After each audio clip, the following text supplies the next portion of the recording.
tous les amendements du président. Et ça résulte même de la communication du ministre de la Justice qui a fait une communication pour dire que tous les amendements ont été rejetés. C'est par la suite xam naa seen ngor yeddaat na leen pour ñu leen attention. Il y a des problèmes de courtoisie républicaine. ku ci nekk pouvoir bu ci nekk yow yaa organiser sa pouvoir. Même réforme yi ñuy def ci pouvoir judiciaire léeg-léeg le pouvoir exécutif day waxtaan ak pouvoir judiciaire bi ñu def concertation ba ñu déggoo ci benn consensus ñu def ko def. Mais parce qu'il faut qu'on se respecte. Dans un pays, l'équilibre des pouvoirs, c'est déjà ça. Que chaque pouvoir reste dans son périmètre pour ne pas empiéter sur le périmètre de l'autre.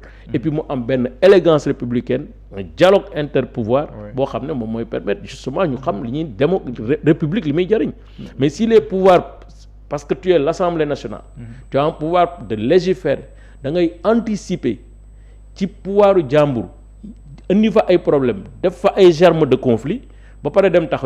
Mais j'estime que vous n'êtes pas en train de faire une loi qui consolide la République et ses valeurs. Vous êtes en train de faire une loi qui va être les germes d'un conflit potentiel dans le secteur de l'exécutif. Président de la République, président de parti, l'autre bagnal n'est que président. Mais vous n'êtes que président, moi, il faut démissionner, mais revenir sur l'autre, mais nous bagnal n'est que quoi.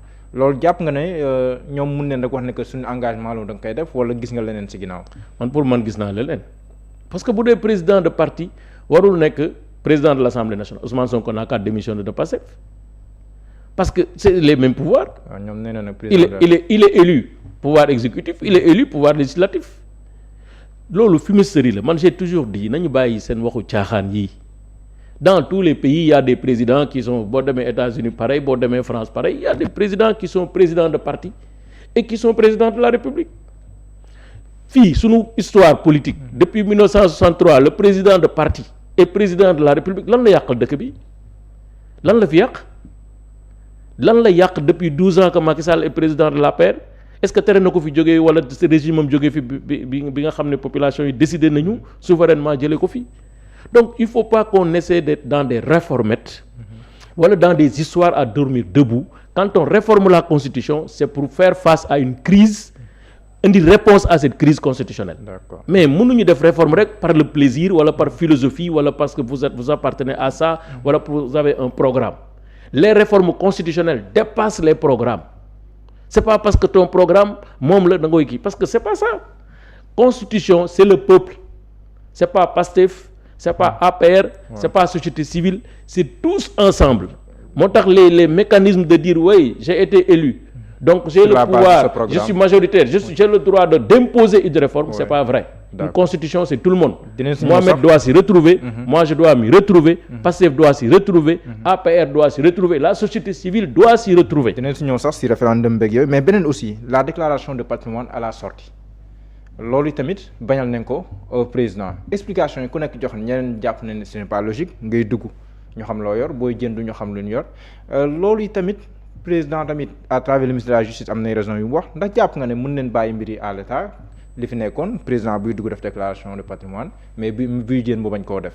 En tout cas man je suis ñoom ñoo wax jubal jubanti. waaw ñoo wax transparence ñoom ñoo wax dañuy def déclaration de patrimoine à l'entrée à la sortie man pour man gor sa wax jë yow yaa ko wax mais def ko lan la lay wàññi ku dee da nga bëgg transparence ak jubal jubanti ak lu leer man de pour man foofu damay jox droit ñi nga xam ne bëgg nañu loolu nekk ci constitution bi moi je suis pour que loolu nekk ci constitution bi ba nga xam ne booy dugg da ngay wax li nga am booy génn ñu saytu la nga am ñu xam ndax yow parce que pourquoi moi en tant que ministre je suis justiciable de ces dispositions en tant que DG je suis justiciable de ces dispositions en tant que président vous n'êtes pas justiciable c'est la porte ouverte à tous les abus pour moi c'est pas cohérent ou bien on l'enlève pour tout le monde ou on le met pour tout le monde. D'accord.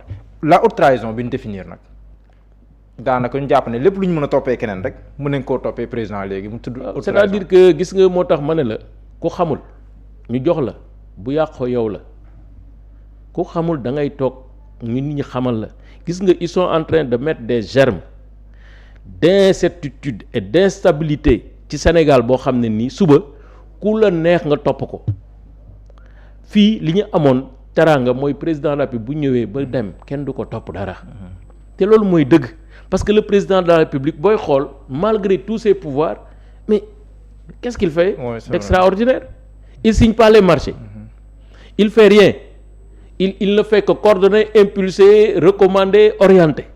maanaam amul responsabilité directe. Il n'a pas une responsabilité directe donc lan nga koy poursuivre ci yenn affaire naan ko ay haute trahison ay nangam c'est quoi ces bordel là yu bëgg a indi ci Sénégal maintenant peut-être à la limite au pire des cas si c'est un président qui commence à déconner faisons dans la Constitution la possibilité qui est donnée à l'Assemblée nationale suivant une majorité qualifiée de pouvoir démettre le président loolu am na ci yenn démocratie la destitution bu dee dem nañ ba gis ne kii mu ngi def njubadi goo xam ne nag ëpp na dayoo Assemblée nationale xool ne lii warta mën a nekk nañ ko destituer mais à quoi bon poursuivre un président de la République parce que loolu mooy indi justement chasse aux sorcières moom mooy indi suba lii xew ci yeneen république banadienne yi di xam suñu république il faut qu'on fasse attention nañu bàyyi constitution bi ni mu mel nii depuis 1963 constitution boo xam ne tey wóor na leen ne tey foncièrement les pouvoirs sont plus ou moins équilibrés il y a rien de parfait il y a des choses à parfaire mais allons-y doucement avec prudence évaluons mesurons nañu xool impact yi. d'accord mais sinon on va droit vers le mur. dissolution motion de censure fii tamit réforme nee nañ dañoo bëgg a def président benn yoon lay dissoudre ci juróomi at yi motion de censure mun nga ko def benn ci session unique bi mun nga ko def beneen session extraordinaire loolu ndax jàpp nga ne luy gën a dooleel suñu démocratie la gën a dooleel doole yi am day déséquilibré. man pour moi c'est déjà équilibré. L'Assemblée a la possibilité de faire des motions de censure une fois par session. Le président de la République a la possibilité de faire la dissolution 2 ans après. Mais nañ ko bàyyi noonu. Où est le problème? 2 ans après dans un mandat c'est quoi? C'est que bu ma la fekkee nga am 2 ans déjà benn dissolution laay def. bu ma ko defee ba pare 2 ans après laay defaat beneen dissolution. Mais loolu qu'est-ce qu'il y a de mauvais dans ça? Pourquoi faire une réforme? Encore une fois, quand on réforme, c'est parce qu'on veut trouver des solutions à une crise. ban problème moo am ci dissolution ak motion de censure ban problème. mais ñoom fu mu toll nii jubóowuñu. non mais justement on ne peut pas faire nag une constitution loolu laa bëggoon nga yegg si on ne peut pas faire une constitution. kon piégé nga ma. mais on ne peut pas faire une constitution entre Diomaye Sonko suñu constitution moo leen mag. waaw suñu constitution bi ñu am moo leen mag 63. 2001 lañ ko jëlaat xaw ko reformuler un peu yokk ci ay droits yokk ci ay libertés yokk ci ay marches mais c'est la base idéologique de la constitution elle est restée la même. Mais donc, on ne fait pas une loi par rapport à Mohamed, par rapport à des circonstances. Les circonstances-là. Nous nous voulons profiter pour régenter ces relations. C'est ce qui est inadmissible. C'est ce que les Sénégalais savent. Aujourd'hui, nous avons une urgence de réforme constitutionnelle. Notre urgence sont ailleurs. Notre urgence est le pouvoir d'achat. Notre urgence est relance l'économie. Notre urgence est les droits que nous proclamons déjà. Où le Sénégal est en retard. On peine à accomplir ces droits. Nañu fexe nan la ñuy def ba loolu am l'accès à l'eau potable l'accès à l'électricité l'accès aux routes etc l'accès aux soins de santé mais loolu mooy urgence sénégalais yi mais fii amu fi crise bu jar réforme constitutionnelle dunduñu ko depuis 1963 yàlla alhamdulillahi rabbil alamin donc pourquoi faire tout ça c'est du cinéma pour man. D'accord mais président nee na référendum la jëm dem son ministre de la justice wax na ko référendum boobu tamit. nan lay demee juridiquement parce que am na ñu ne président fu mu toll comme le président championnat lu mu ko waxee avec une jurisprudence du conseil constitutionnel bu ne woon bu ko nekkee ne assemblée nationale 3/5 adopté na lu mel nii daanaka li si des rek moom mooy promulgation mais ministre de la justice moom nee na président référendum la jëm entre les deux ban analyse ak yan perspective moo nekk suñu kanam si ñaari options yi buñ si mën di jël. Ousmane Sonko comme président assemblée moom. xam nga ne xamul lu bari.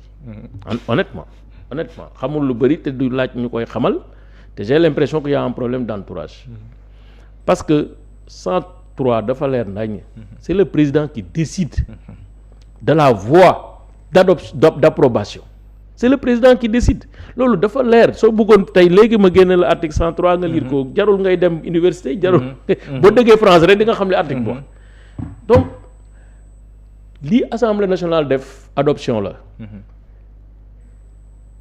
pour mu nekk approbation il faut que président décide ne dama leen koy jox pour ngeen approuver et le président a décidé ne dama koy def référendum. Oui. Donc c'est aussi simple que ça. Bien avant sax démb. Bien sûr donc il y a pas de débat c'est-à-dire ils peuvent pas le faire l'Assemblée n'a aucune compétence. Parce que simplement sauf si le président décide de dire yéen a koy def. dans ce cas pour plusieurs raisons mas na fi am. Parce que simplement on a des problèmes, on peut éviter le référendum. À la limite le texte a fait un grand consensus. Mais dans ce cas, c'est pas la peine d'aller au référendum. Les partis politiques sont d'accord, la société civile est d'accord, tout le monde est d'accord. C'est un texte consensuel. C'est pas la peine d'aller au référendum parce que le peuple, dans sa diversité, s'est déjà exprimé. Dans ce cas, mën nañ jël affaire bi yóbbu ko assemblée pour éviter des dépenses inutiles parce que le texte fait consensus très large. ñu def ko. Donc droit lu mu la wax rek c'est parce que am na lu tax. Donc loolu muy wax noonu du dëgg. mënut a nekk c'est pas possible que l'Assemblée nationale par elle-même décide d'approuver par un seul vote d'adopter et d'approuver. C'est moom jurisprudence bi wax nii nag. jurisprudence boobu daf ko comprendre justement. La jurisprudence dit ce qu'il ne comprend pas et elle fait dire à la jurisprudence ce que la jurisprudence ne dit pas. Qu'est-ce qu'elle dit cette jurisprudence? Mais la jurisprudence il ma la wax exactement 103 mooy le président décide de. Oui. Dans ce cas le président bu décider. Oui. Mais ça va faire à la fois adoption et approbation. Mais si le président décide na lii nga nar a def nii adoption rek la mën a nekk parce que moi j'ai décidé boo leen paree jox ma yóbbu ko référendum mais c'est fini. D'accord mais référendum boobu tamit ndax président day naan rek référendum laa jëm moom mooy xool jour bu ko neex mu tànn ko wala ndax am na loo xam ne nii da nga ko koy àppal par exemple ñu ne ko mënoo dépasser 3 mois wala 4 mois sans bañ a def référendum bi. Il n'y a pas de délai dans la Constitution. Il n'y a pas de délai. Il n'y a pas de délai. Donc loolu c'est une porte ouverte pour le président. On peut considérer que ça doit être des délais raisonnables. Oui. Comme le président peut dire moi je suis pas enfermé dans des délais, je prends mon temps. Ça c'est le président. En tant que juriste loolu doon digal président. man su doon maa koy digal. waaw déjà Assemblée nationale session wu démb bi du am. Ah bon? Bien sûr. Nan la koy empêcher? Mais moi j'ai initié une réforme en tant que président de la République mais il faut me respecter. J'ai initié une réforme Sénégal yëpp xam nañ ne initié naa réforme. Sénégal yëpp xam nañ ne saisir naa conseil constitutionnel. Mais il faut me respecter ma démarche. Respecter le dialogue national, respecter les institutions du Sénégal. Comment un président de la République peut initier une réforme après muy am ñeneen ñu koy court-circuiter di ci def loo xam ne sax moom bëgg ko ci def. C'est manquer de respect au président de la République. te li xew démb loolu seetaan la boo xam ne nii man en tout cas su ma nekkoon président de la République loolu du am ci Sénégal. da ngay yónni ay gendarmes dama leen di jël décret def message à la nation. ne leen suba bugguma benn travaux am assemblée nationale. parce que maa ngi ci li ngeen liggéey maa ngi koy liggéey. Comment on peut être dans des enchevêtrements ku nekk di empiéter sur ce kii wu moom. mel ni dañ may def naataango. wala loolu est-ce que du doon violation séparation. ñoo xam nu ñu koy tuddee. mais man je dis encore une fois. dès l'instant où j'ai pris l'initiative ñëpp xam ne jël naa initiative. sama initiative kenn du ko suba ay gendarme ngay yónni foofu kenn du ko. je sais pas ce que je vais faire mais en tout cas il y aura pas d'assemblée nationale. kooku moom su ma nekkoon président moom loolu moom day leer ndañ. te dinaa ko wax ba ñëpp dégg ko ne assemblée nationale warul siège suba bu dee ay affaire réforme constitutionnelle jaru ko. te bu boobaa dinaa jël matukaay yamu war pour que loolu bañ fa am. c'est pas possible suba démb bu amoon ay mort d'homme wala ay nangam responsabilité kan la bu ñu rayoon député ci biir assemblée nationale responsabilité kan la et pourtant tous les risques étaient là. am na sañu génnoon di manifester. mais bien sûr tous les risques étaient là nga toog di seetaan c'est inadmissible et tu n'es pas d'accord ñëpp xam nañ ne d'accord la. ñëpp wax nañ ne d'accord la. mais kon lan moo fi desati. mais nous sommes en démocratie est-ce que président. mais on est en démocratie mais les abus de pouvoir gis nga Mohamed. il faut nit ñi xam ne même droit yow mën nga ci abuser.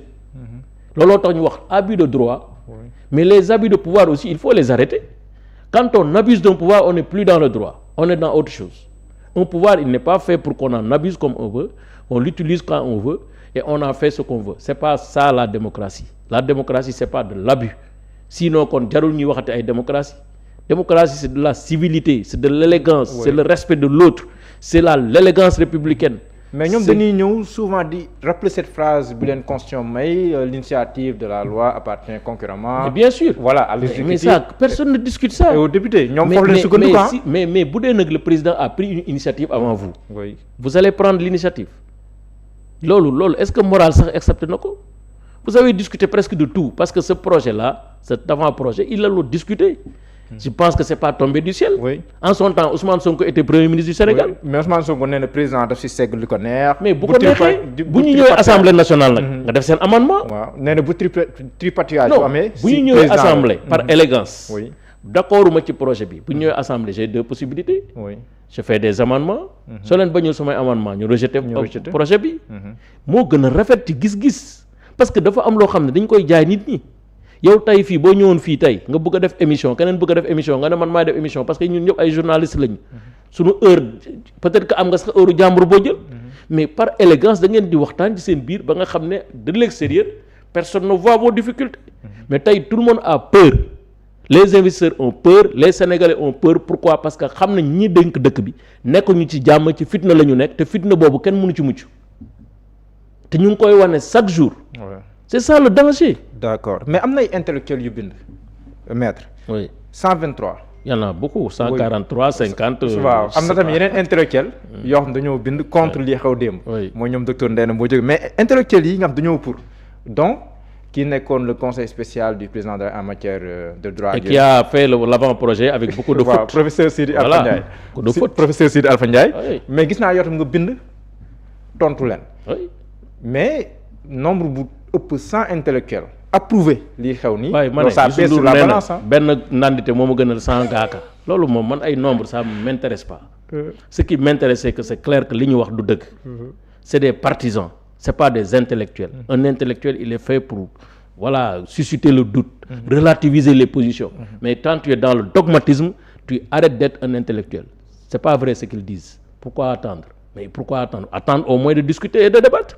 C'est la moindre des choses. On est dans une république. Pourquoi y aller comme ça? Dialoguer depuis les assises nationales. Mais même si nous dialoguer, mais ça leur coûte quoi? 2 semaines, 3 semaines, 1 mois, 3, 4 mois, 5 mois de dialogue pour persuader, convaincre les gens. Oui. Une réforme comme ça, est-ce qu'ils ont lu la réforme? 29 articles. Oui. Il n'y a que 26 articles de réécriture. 26 articles de réécriture. Li ñu bind lépp ci constitution bi mu ngi ci constitution bi. mu ngi ci loi au Sénégal yi. Lan moo fi bees? Lan moo jar daw bay daanu? Sur 29 articles, 26 articles c'est de réécriture. Da ngay remplacer le par là, et les parties par il, etc., etc. Mën naa la ko liiral détail par détail. Lan moo fi bees? Qu'est-ce qui est nouveau sous les cieux? Lan moo fi jar daw bay daanu?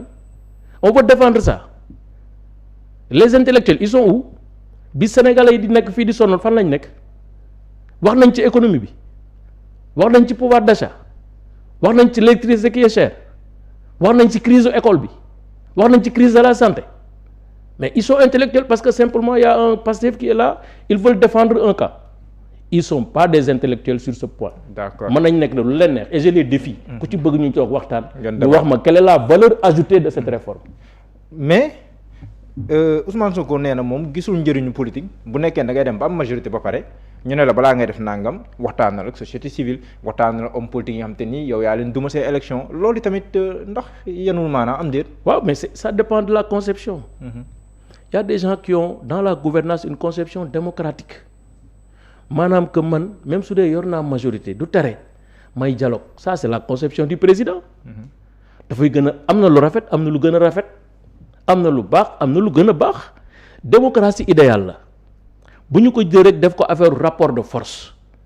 Il y a une vision mouvementiste man maa yore sama majorité c'est mécanique dama koy exercer mais am na ay niveau yoo xam ne doole rek taxul da ngay dem ak sa xel parce que wax naa la léegi benn mbir. mooy constitution kenn mënu ko moom